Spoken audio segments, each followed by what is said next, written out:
नमस्कार जय जगन्नाथ आपण मानक स्वागत राजश्री फ्लेवर लैब को। चलतु आज आम बनइबा सजना छुई आलूर गोटे मजेदार रेसिपी।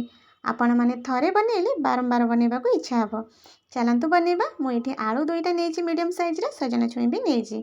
आलू को आम लंबा लंबा सेप्रे काटि नबा।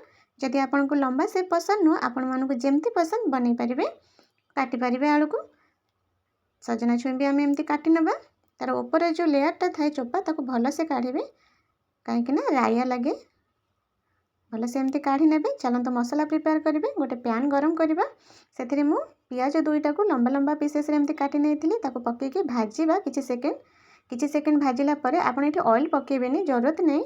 आमर पियाज रे जो ऑयल अंश थाए से ही आमर मसला भाजी हो। जीरा पकेबा गोटा धनिया पकेबा मधुरी पकेबा हाफ चमच आम ये पकईकि किसी सेकेंड आम एमती भाजवा। मसला भाजवा को 5 मिनिट ही लगे किंतु भल लगे आम तरकारीटा एमती बनइले। आम गोटे चामच नहीं तो हाफ चामच से पोस्त दबा नड़िया दबा और गोटे टमाटर देकी किसी सेकेंड आम एमती भाजवा। दुईटा लंका दबा कंचा लंका किसी सेकेंड एमती भाजवा। आम जो धनिया पत्र डेम्फ थाए फोपाड़ानी ताको एथिरे देदबा मसलारे भाजवा। एमती भाजी होला परे ताको ठंडा करिकी आम पेस्ट बनी आनिबा। गोटे कड़े गरम करवा 2 चामच ये तेल दबा सोरिष तेल दबा। सोरिष तेल गरम हो गले आम ये सजना छुई आलू को जो काटिकी रखी भल कि धोईकी रखी ताको आम ये देदबा भाजवा।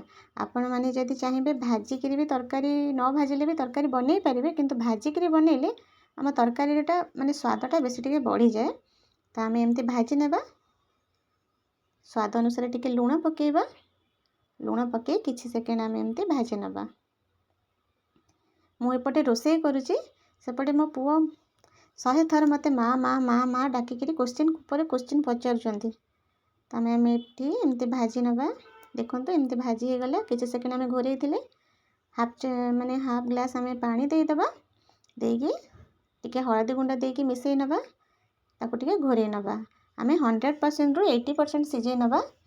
देखंतु आमर बढ़िया से सिझी जाइए आलू आ सजना छुई किंतु गेना गेना करेनि माने बेसी सिझेबेनी एमती सिझीथवा दरकार। चलतु आम तरकारी बनइबा। गोटे कड़े गरम करवा। कड़े गरम हेले 2 चामच ऑयल दबा सोरिष तेल। ऑयल गरम हेले से जो मसला बनई ता पेस्ट बनईकी रखते ताकू देदबा। आराम से दबा तेल हाथ में पड़ो। तो आम एमती मसला देदबा। तो मसला आम कषिबा। आपण मैंने एमती मसला बनातु आ तरकारी बनातु देखिए बढ़िया लगे तरकारीटा आमर। आम ये हलदी गुंडा देदबा काश्मीर लाल मिर्च दबा कलर पाई और राग वाला लंका पाउडर दबा। स्वाद अनुसार लुण पकेबा। आम परिवा सिझिला बेले भी लुण पकईले देखिकी पकेबे। मसला को भल से कषिबा। मसला से एमती कषिकी टिके घोरे नबा। पूरा मीडियम आंच रे कि लो फ्लेम रे घोरे नेले मसलाटा बढ़िया से सिझी जाए। देखंतु बढ़िया से मसला सिझी गलानी आ मसला कषि भी हो गलानी आमर। मु सेपटे गरम पानी बसईची। गरम पानी तरकारी देले भल लगे जल्दी आम तरकारीटा बनी जीवो। टिके आउ पानी देकी टिके कषिबा। आमर मसला कषि ही आसिलानी। मुझे गरम पानी बसईकी रखी गरम पानी देदेली।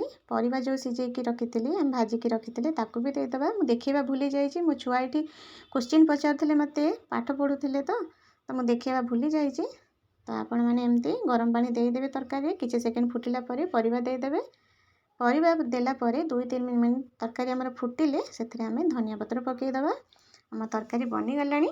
देखंतु ते सुंदर देखा जाउची और बास्ना भी बढ़िया आसला। आम जो मधुरी पकईचे पोस्त पकईचे नड़िया पकईचे आम भाजिकी मसलाटा प्रिपेयर करचे तो बढ़िया लगे। आपण मैंने एमती ट्राए करंतु। आपण मानक जदि मो रेसिपी पसंद आसे ताले लाइक शेयर सब्सक्राइब निश्चिंत करेंगे। रहुची जय जगन्नाथ। आपण मैंने खुशी रे रुहंतु भले रुहंतु।